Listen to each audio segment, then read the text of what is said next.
తాకట్టులో ఉన్న మీ బంగారాన్ని విడిపించి అదే రోజు ఉన్న ఆన్లైన్ రేటుకే మేము కొంటాము. Ganesh gold buyers. మా నంబర్ 9160556916.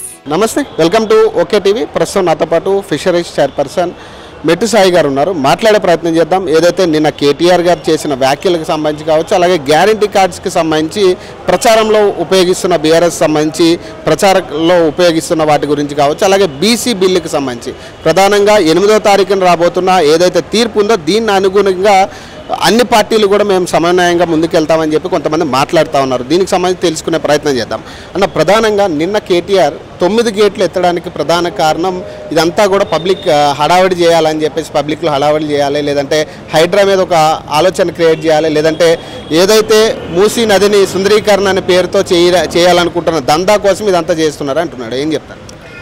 కేటీఆర్ గారికి ప్రజలతోని కనెక్షన్ కట్టిపోయింది. బీఆర్ఎస్ పార్టీకి కనెక్షన్ కూడా దొరకలేదు. ఈ రెండు వ్యవస్థలు కావడం వల్ల ఏది మాట్లాడితే అది మాట్లాడి తనకున్న మతి స్థిమితాన్ని ఇంకెక్కువ తీసుకుంటున్నాడు.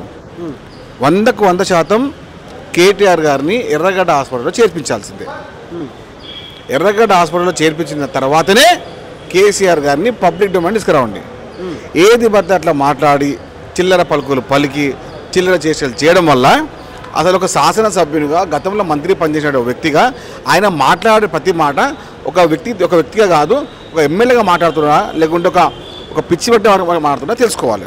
ఇప్పుడు ఆపద వస్తుంది అని చెప్పి గేట్లు ఎత్తేయడం తప్ప.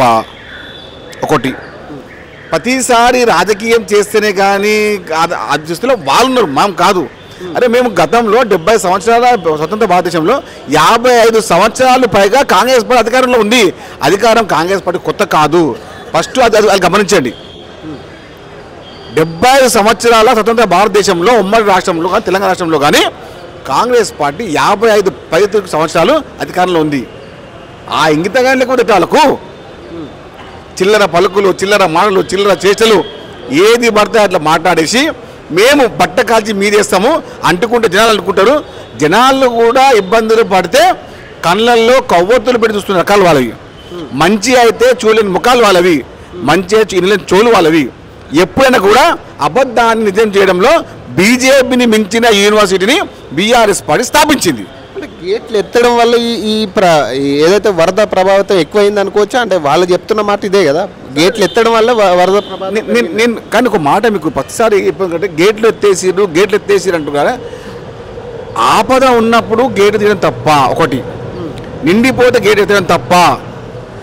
దానివల్ల ఎంత పానసం అవుతుందో అది నీకు తెలుసా? అదే గతంలో ఎన్నోసార్లు ఈ విధంగా వ్యవహారం అయింది కాబట్టి ముందు జాగ్రత్త చేస్తే ఈ చిల్లర మనం మాడతారా?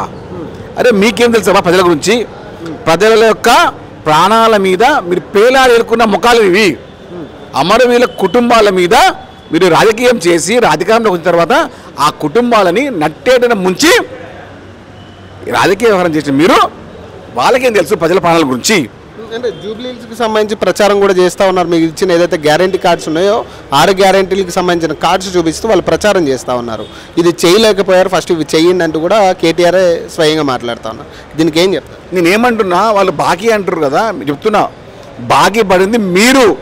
కేసీఆర్ గతంలో 3016 రూపాయలు అని చెప్పి నిరుద్యోగ బాకీ ఉన్నాడు, దళిత బంధు బాకీ ఉన్నాడు, ఆరోగ్య భద్రతలకు ఆరోగ్య కార్డు బాకీ ఉన్నాడు, ఇవ్వాల్సిన డబల్ బెడ్ ఇల్లు బాకీ ఉన్నాడు.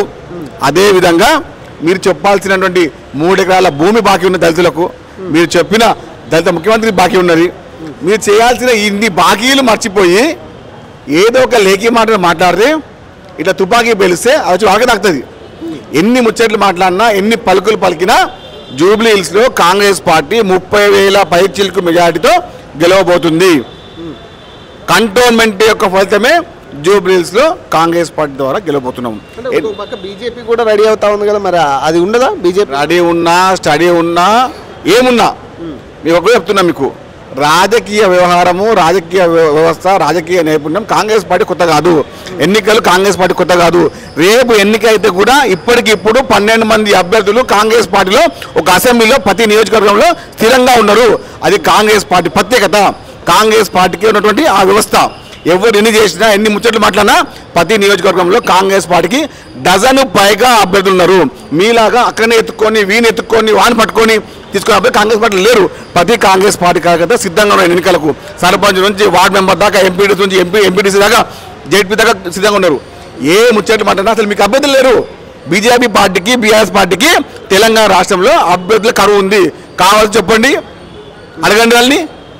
తెలంగాణ రాష్ట్రంలో నా క్యాడర్ లేదు, నా లీడర్ లేడు బీఆర్ఎస్ పార్టీకి బీజేపీ పార్టీకి. అంటే బీసీల పరిస్థితి 42% అనేది ఇస్తారా ఇవ్వరా?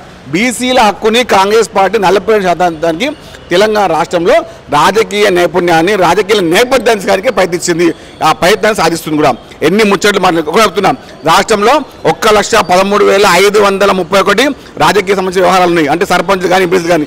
అప్పుడు 42% ఇస్తే 47,601 సంబంధించిన వార్డు మెంబర్లు, కౌన్సిలర్లు, సర్పంచులు, ఎంపీటీసీలు, జెడ్పీటీసీలు, జిల్లా పరిషత్ చైర్మన్లు, మేయర్లు కాబట్టి అవుతారు. అది కాంగ్రెస్ పార్టీ బీసీలకు చేస్తుంది. కానీ బీసీల గురించి మాట్లాడే ఈ దుర్మార్గులు, ఈ దగాకూరులు ఎప్పుడైనా కానీ ఈ గత 10 సంవత్సరాలు కానీ ఇప్పుడు కానీ బీఆర్ఎస్ పార్టీగా ఒక బీసీ నాయకుడిని అధ్యక్షం చేసిందా, లేకపోతే ఎల్పీ లీడర్ చేసిందా? కాదు. కేవలం ముచ్చట్లుగా మాట్లాడతారు. కనీసం అక్కడ ఉన్న శ్రీనివాస్ గారు కానీ గంగల కమల కానీ బీఆర్ఎస్ పార్టీ వర్కింగ్ చేసే దమ్ము బీఆర్ఎస్ పార్టీకి ఉందా? లేదు. కాంగ్రెస్ పార్టీ ఎప్పుడైతే రెడ్డి సాంఘిక బీసీ ఉంటే బీజేపీ ఉంటాడు. అది కాంగ్రెస్ పార్టీది. 2014 కానివ్వండి, 2004 కానివ్వండి, ప్రతిసారి కాంగ్రెస్ పార్టీ ఒక బీసీని బీసీ కాంగ్రెస్ పార్టీ ఉమ్మడి రాష్ట్రంలో కానీ ఇప్పుడు కానివ్వండి. చిల్లర మాటలు మంచి చేయండి. బీసీల యొక్క రాజకీయ నేపథ్యం కానీ కాంగ్రెస్ పార్టీ సొంతం. బీసీలు అంటే బ్యాక్వర్డ్ ఆఫ్ కాంగ్రెస్ అని, బీసీ అంటే బిగ్గెస్ట్ క్యాస్ట్ అని కాంగ్రెస్ పార్టీ చెప్పింది. అది నెరవేరుస్తుంది.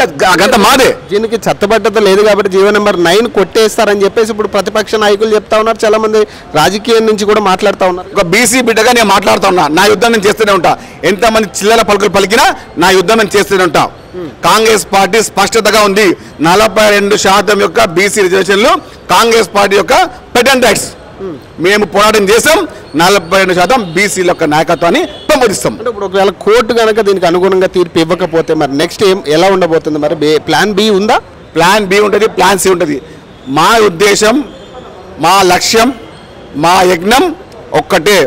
ఎన్ని అడ్డంకులు వచ్చినా గతంలో పురాణంలో ఒక ఋషి యజ్ఞం చేస్తూ ఉంటే అప్పుడు రాక్షసులు వచ్చి అందులో యజ్ఞాన్ని భగ్నం చేయనికే ఏదో ఒక చాకపడుతున్నారు. అట్లనే ఈ దుర్మార్గులు బీజేపీ కానీ బీఆర్ఎస్ కానీ వాళ్ళకి చిల్లర పలుకులు పలికేసి వాళ్ళు ఒక ఉంటే పేమెంట్ బ్యాచ్ ఉంటారు కదండి, వాళ్ళతో కేసుల కోర్టుల కేసులు వేపిస్తారు. ఎన్ని చేసినా కూడా తెలంగాణ బీసీ యొక్క నాయకత్వాన్ని పెంపొందే విధంగా ముఖ్యమంత్రి రేవంత్ రెడ్డి గారు సిద్ధంగా ఉన్నారు. ఎలాంటి దుర్మార్గమైన చర్య చేసినా కూడా దానికి పూర్తి బాధ్యత బీజేపీ బీఆర్ఎస్. ఈటల రాజేందర్ గారితో ఒక వీడియో రావడం జరిగింది. మీరెవరు సర్పంచ్లు ఎవరు కూడా తొందరపడి ఖర్చులు పెట్టొద్దు, ఇప్పుడప్పుడే ఎలక్షన్లు ఉండవని ఆయన ఒక దిశానిర్దేశం ఇవ్వడం జరుగుతూ ఉంది. మీరు ఏం చెప్తారు దీనికి? ఆయనకు దశ లేదు, దిశ లేదు, ఆయనకు వాస్తు కూడా లేదు. ఈటల రాజేందర్ గారు బీసీల యొక్క నాయకత్వాన్ని మీరు మాట్లాడే ముందు బీజేపీ పార్టీ బీసీ యొక్క స్టాండ్ చెప్పండి. టీవీ ఉంది కదా, ఫేస్బుక్ ఉంది కదా, ట్విట్టర్ ఉంది కదా, ఇన్స్టాగ్రామ్ అకౌంట్లో ఉంది కదా అని చెప్పి ఏదైతే మాట్లాడితే కష్టం కదా. మంత్రిగా చేసిర్రు, ఎమ్మెల్యేగా చేసిర్రు, ఇప్పుడు ఎంపీగా చేస్తున్నారు. కొంచెం మాట్లాడే ముందు ఒక బీసీ యొక్క రక్తం మీ ఒంట్లో ఉందా లేదా తెలుసుకొని మాట్లాడండి. ఎందుకంటే చిల్లర మాట్లాడుతూ ఉంటారు. Thank you. సో మరిన్ని అప్డేట్స్ కోసం చూస్తున్నానండి ఓకే టీవీ. రైట్.